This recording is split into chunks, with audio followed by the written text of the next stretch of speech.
So, what do you think of a studio would buy a Clint Eastwood movie and keep it from the public, despite the fact when the movie was created, he was probably the number one Western star in the world? Well, here we go, and I think the story of this is still ongoing because I've never seen it. I've heard of it, but I've never seen it.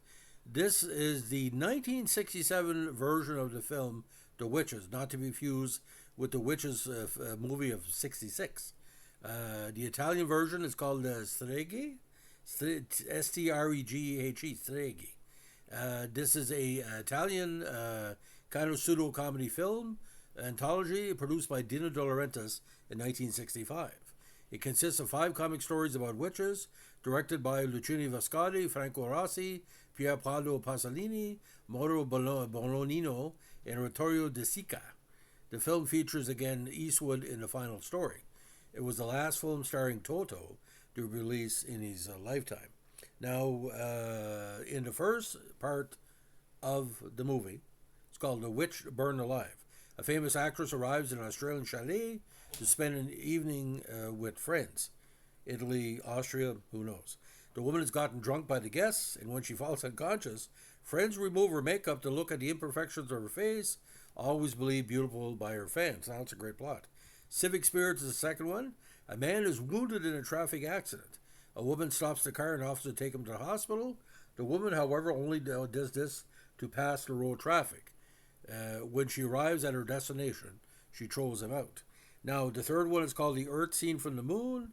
This comic episode, directed by Pasolini, tells the story of a red-headed father and son, Ciancito and Bocci Mairo, Toto and Neneto Davoli. Ciancito has just lost his wife and wants to marry a new one. He finds a deaf girl among the shacks of the outskirts of Rome and makes her his bride. To buy a better house nearby, he concocts a plan for her to threaten to commit suicide, distraught by her sick children, by jumping from the Colosseum and take a collection to save her, but she slips on a banana peel and falls, and is buried next to his former wife. Sounds like a good country song. Now, the fourth one is called The Sicilian Belle. In this short episode, a Sicilian woman tells her father a man made a pass at her. He retaliates by massacring the family. Typical Canadian response, ladies and gentlemen. Now, Clint Eastwood is in the fourth one. It's called An Evening Like the Others. It's a Western movie lover he plays who does not know how to change the flat relationship with his wife. One day, the character disguises himself as a gunslinger to entertain his wife, but she is not impressed and he realizes that the relationship is broken forever. In the final scene, she imagines herself as a glamorous star walking along an evolving series of haute couture while being ogled by a growing crowd of middle-aged businessmen. She lastly dons a magnificent gown made of multiple layers of silk, each in a vibrant shade, which she peels away layer by layer. Again, it is what it is. Now, Dino de Laurentiis company produced it with his Italian friends, distributed by United Artists Internationally. Now, it was released on February 22nd, 67 in Italy, the 5th of June, 68 in France, and of course, almost 2 years later in March 12, 69. Now, language for the movie was Italian, with Italy and France putting up the money for the 110-minute movie. Now, to my knowledge, and I've read about this, the only English actor in the show was Eastwood. But an actress called Silvana Mangano played numerous key roles in the movie. Now, Mangano had a very interesting career. She was one of a generation of thespians who arose from the neo-realist movement and went on to become a major female star, regarding as a sex symbol in the 50s and 60s. She won the David di Donatello for Best Actress 3 times for the Verona Trail, this movie, and a scientific card player, and the Nastro d'Argento for Best Actress twice. Now, raised in poverty during World War II, Magnano trained as a dancer and worked as a model before winning a Miss Rome beauty pageant in '46. That led to work in various films. She achieved success in Bitter Rice and went on to forge a successful career in films, working with many notable directors.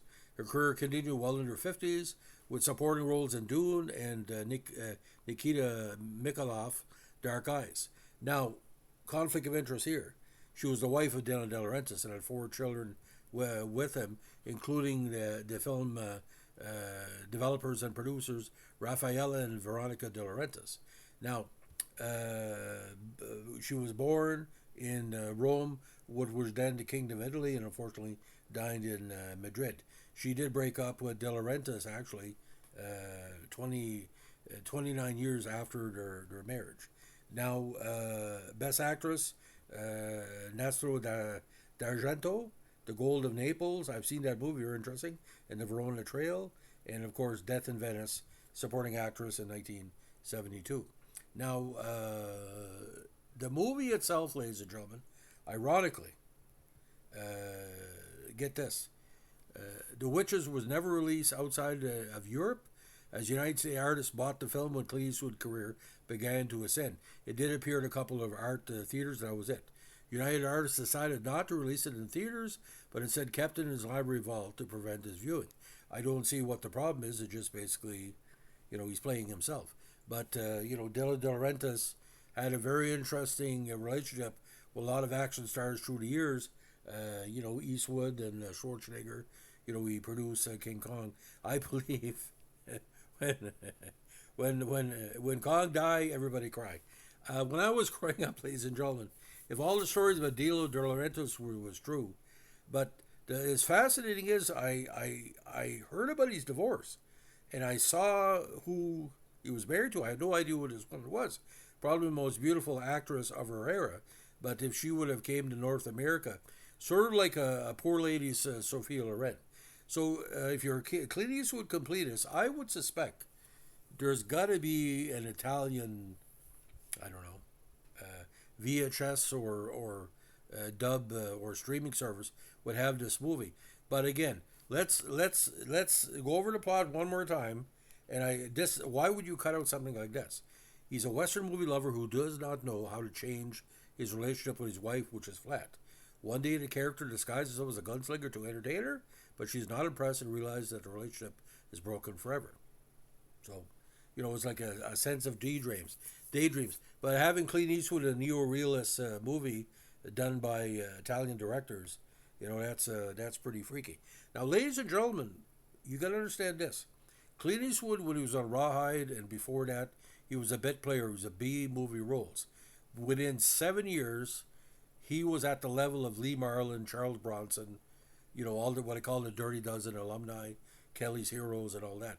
So within 4 years from the mid-1960s, when he did the trilogy, to the early 1970s, he was big as John Wayne. That's got one of the biggest ascendancies in history for an actor with his talent, because he's a talented actor, but he's not a great actor. He's like Robert Redford. He's good to look at, but when I say great actor, you look at Paul Newman, you look at Robert Redford and Eastwood. You can tell the difference. I don't think the only method probably he wanted to try so he couldn't get Sandra Bullock pregnant, if you know what I'm saying. Anyway, if you like what we're doing here with our Clint Eastwood podcast, let us know with a like, comment, subscribe, or share.